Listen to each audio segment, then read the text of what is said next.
This channel does not promote any violent, harmful, or illegal activities. All content provided by this channel is meant for an educational purpose only. 18,70,000 মৃত voter শনিবার সন্ধ্যে পর্যন্ত নির্বাচন কমিশনের দেওয়া হিসেবে এই তথ্যই উঠে এসেছে।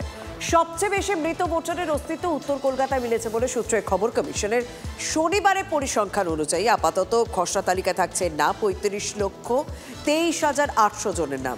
এরই মধ্যে এসআইআর এ কত নাম বাদ যাবে তা নিয়ে হইচই বেঁধেছে রাজ্য রাজনীতিতে।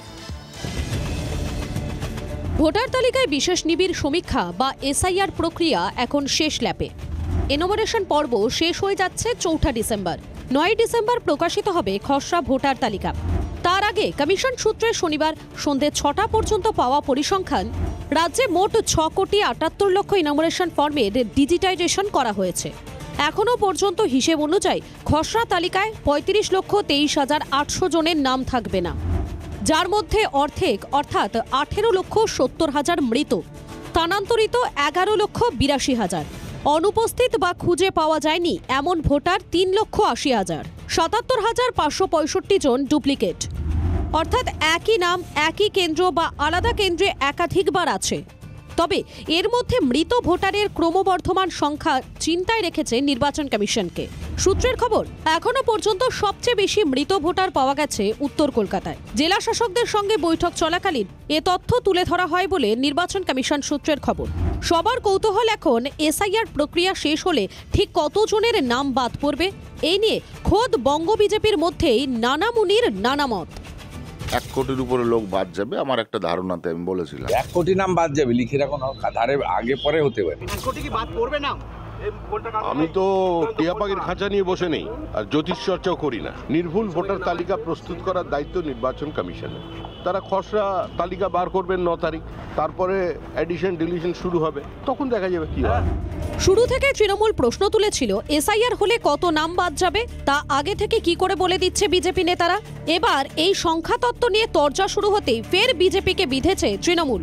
2021-এ সিএ এনআরসি ভাবলো তাদেরকে জয় দেবে, এখন ভাবছি এসআইআর তাদেরকে যদি জয়যুক্ত করে, ভাবছি ইলেকশন কমিশনের মাধ্যমে যদি করা যায়। ওরা এখন চেষ্টা করছে নির্বাচন কমিশনকে দিয়ে হিয়ারিংটাকে প্রভাবিত করবার, যাতে হিয়ারিং এ বেশি মানুষের নাম বাদ দেওয়া যায়। অনুপ্রবেশকারী রোহিঙ্গাদের ভোটে মুখ্যমন্ত্রী, তাই মমতা ব্যানার্জি বাংলাদেশি মুসলিম অনুপ্রবেশকারী রোহিঙ্গাদের রাখতে চায়।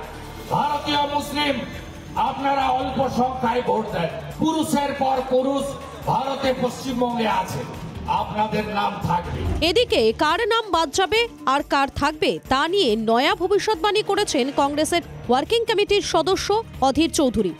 আসলে কোনো চিন্তা নাই, একটা মুসলমানের কোনো ক্ষতি হবে না পশ্চিমবঙ্গে। যদি ক্ষতি হয় ভবিষ্যৎবাণী করে দিলাম, যদি বাদ যায় নাম থেকে তো বাদ যাবে হিন্দু সমাজের প্রান্তিক মানুষরা, শিডিউল কাস্ট, শিডিউল ট্রাইব, দলিত, এরা রাজনৈতিক পর্যবেক্ষক মহলের মতে এক্ষেত্রে অধীর ইঙ্গিত করতে চেয়েছেন মতুয়াদের দিকে। এতদিন যাদের নাগরিকত্ব নিয়ে তৃণমূল আর বিজেপিতে তুমুল টানাপোড়েন চলেছে, এসআইআর এর মধ্যে মতুয়া মহলে প্রদেশ কংগ্রেসের তৎপরতা নজর কাটছে বইকি। তবে এখনই উপসংহার টানার সময় হয়নি। 26-এর ভোট আসার আগে চূড়ান্ত ভোটার তালিকা প্রকাশিত হওয়ার পরে নাগরিকত্ব ইস্যুতে গঙ্গার জল কোন দিকে গড়াবে তা কোটি টাকার প্রশ্ন। শ্রাবন্তী সাহা ও সুপ্রিয় গুহর রিপোর্ট, TV9 বাংলা। সিও দপ্তরের সামনে তৃণমূলপন্থী বিএলও সংগঠনের আবারও বিক্ষোভ দেখলাম আমরা। মুর্শিদাবাদে মৃত বিএলও পরিবারকে নিয়ে সিও দপ্তরের সামনে তারা বিক্ষোভ দেখান এবং সেই বিক্ষোভ চলাকালীন পুলিশের সঙ্গে রীতিমতো ধস্তাধস্তি হয়। রাস্তায় দীর্ঘক্ষণ বসে তারা ধর্নাও করেন। অবশেষে মৃতের পরিবার সহ 7 জনের সঙ্গে সাক্ষাৎ সিও। সাহায্যের আশ্বাস দিয়েছেন সিও। সাক্ষাতের পর দাবি করেছেন মৃতের পরিবারের সদস্যরা। যদিও সাহায্য না পেলে আবার সিও দপ্তর ঘেরাওয়ের হুঁশিয়ারি। আগেও তৃণমূলপন্থী সংগঠনের পক্ষ থেকে বিক্ষোভ দেখানো হয়েছিল সিও দপ্তরের সামনে। গতকাল আমরা দেখলাম যে মুর্শিদাবাদে যে বিএলওর মৃত্যু হয়েছে সেই পরিবারের সদস্যদের সঙ্গে বিক্ষোভে বসেছিলেন তারা।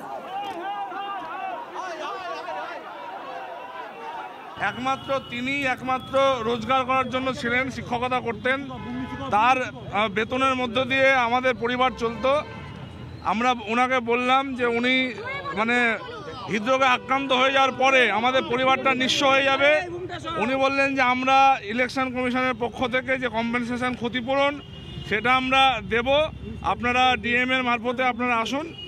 আর আমরা বললাম যে উনি যেহেতু কর্মরত ছিলেন শিক্ষকতায়, আমার ভাইপো ওনার ছেলে তিনি ডিএলএড কমপ্লিট, আমরা বললাম যে একটা কর্মসংস্থানের ব্যবস্থা করে দিতে হবে। উনি বললেন নির্বাচন কমিশনের পক্ষ থেকে এটা তো সম্ভব না, তবু আমরা একটা কংক্রিট নোট দিয়ে আমরা আমাদের স্টেট গভর্নমেন্ট এবং সেন্ট্রাল গভর্নমেন্টকে চিঠি করবেন, এবং তিনি আশ্বস্ত করলেন। আমরা সেই আশ্বস্ত নিয়ে ফিরলাম। যদি আমরা ক্ষতিপূরণ না পাই বা আমাদের যদি কর্মসংস্থানের ব্যবস্থা এই দুই সরকার যদি না করে দেয়, তাহলে আমরা আগামী দিনে আবার নির্বাচন কমিশনের অফিসে আমরা আসব, আমরা বৃহত্তর আন্দোলন করব। আমাদের এখানে আমরা অবস্থান বিক্ষোভ দীর্ঘদিন ধরে করব।